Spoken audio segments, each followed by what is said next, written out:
which body and spirit are put in radical opposition. The body does not receive life from the spirit, and the spirit does not give life to the body. Man thus ceases to live as a person and subject. Regardless of all intentions and declarations of the contrary, it becomes merely an object.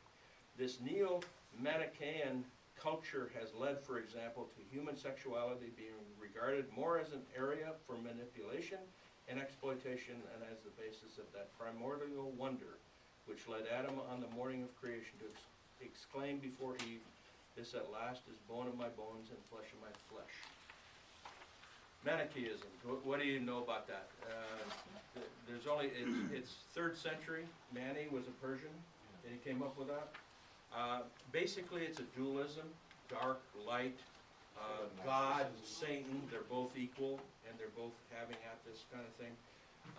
Sex and sexuality, the body is really the lower part of this whole thing, the equation. So it really is a Gnostic kind of thing. A Gnostic means the mind is the important thing. The body really is not important at all.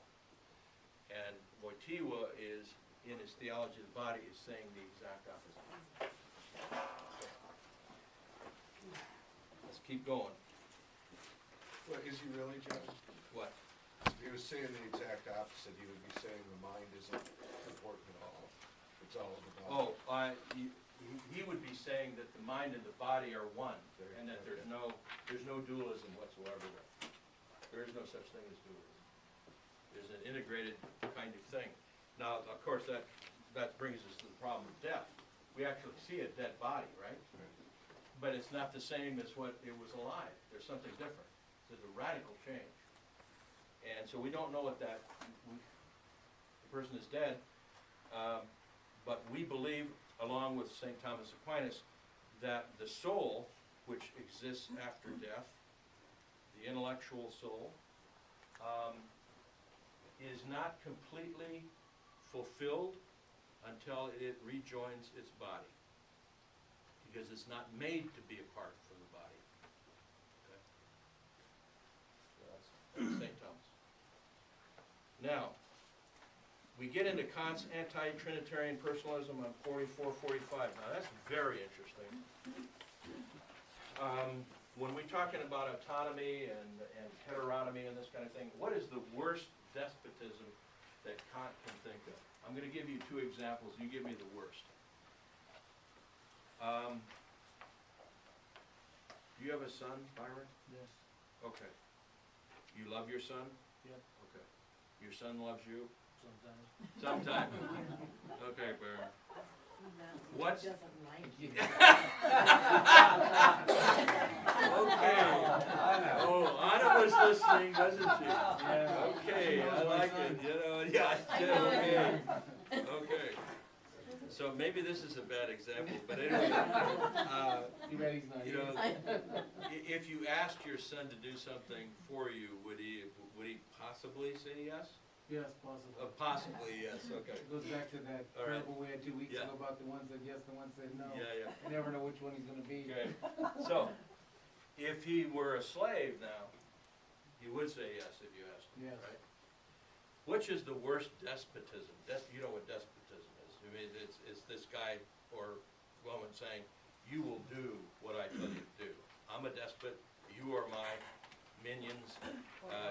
When I say this, that's the way it is, okay? What's the worst despotism in Kant's mind? Sonship or slaveship? Sonship. Sonship. Why? Because the slave's heart is free to Yes, this. exactly. Yeah. Good reading. The son is going to take in your My druthers father, yeah. because you're the father. You're a part of him. And so you can say, you can bend his mind and his heart. You know, and particularly when you're 87 years old, and you're going, are you going to take care of me, sonny? No, he's gonna kick me off on mountains.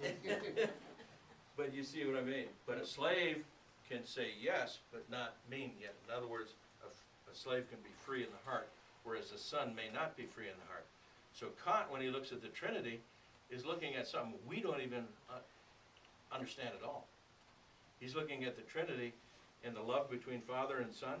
He's saying, There is no possible way that can be good.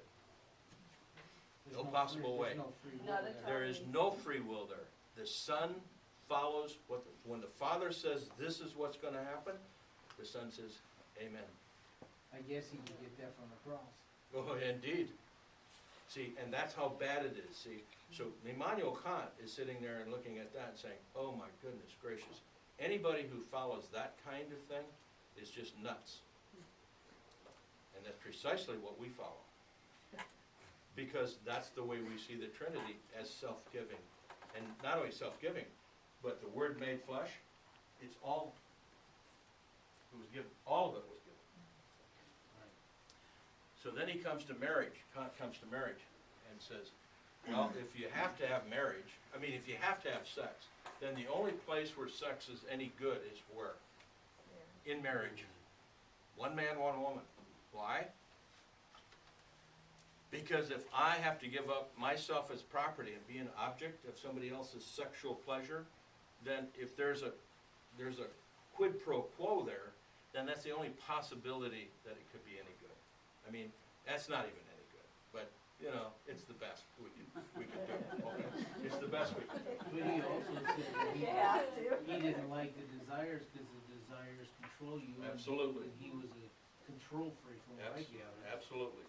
The desires are something, that's in a sense, the animal part of us. It's that sub-rational kind of thing. So that stuff comes up. That's not good because that takes away your freedom. Now notice this autonomy thing. This freedom goes all the way back to William of Ockham. This is really freedom. When we're talking about God's freedom, we're talking about God who can sit there and make the world and look at it and say, oh my gosh, this is really, I made something really good here. He can turn around the next millisecond and say, I want to make it the exact opposite. See? That's what they think. See, because they want God to be totally free to do whatever he wants to do at any time. And we're sitting there saying, as Christians and Catholics are saying, now, God made everything and he saw that it was good. Well, that's the way it is. He's not going to sit there and make you bad after he made you good. They don't See what I'm saying? They don't see purity in anything. They see autonomy, free will. Basically, that's it. That's the center of the human being, free will. Self-gift is not the center of the human Well, being. that goes back to the control in the garden, and we're in control and do whatever we Yeah. want. That's right. I'm the subject now, I get to control. And with all the mathematics, well, what's cloning all about and all the scientific stuff that we're doing right now? Where does that come from? It didn't happen yesterday. It's a philosophy that goes right back and its roots are right here. Okay. So anyway, why doesn't Kant believe in polygamy? There's no, he can't give, the other person can't give back.